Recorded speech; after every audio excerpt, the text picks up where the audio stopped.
মারলায়ন সিঙ্গাপুরের অন্যতম প্রতীকী ভাস্কর্য, যা মেরিনা বের পাশে অবস্থিত মারলায়ন পার্কে স্থাপিত। এটি একটি কাল্পনিক প্রাণী যার মাথা সিংহের এবং দেহ মাছের মতো। মারমেইড ও লায়ন শব্দ দুটি থেকে এর নামকরণ।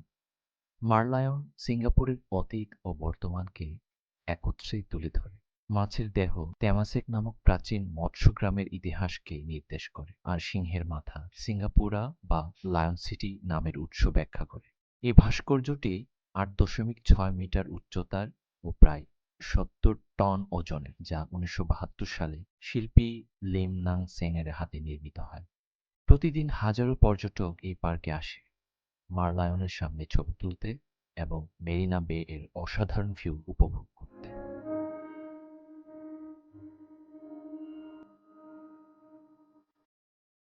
সন্ধ্যায় এখানকার লাইট শো এবং আশেপাশের আকর্ষণীয় স্থানগুলো যেমন মেরিনা বে স্যান্ডস, সিঙ্গাপুর ফ্লায়ার ও এসপ্ল্যানেড দর্শনার্থীদের অভিজ্ঞতা আরও রঙিন করে তোলে।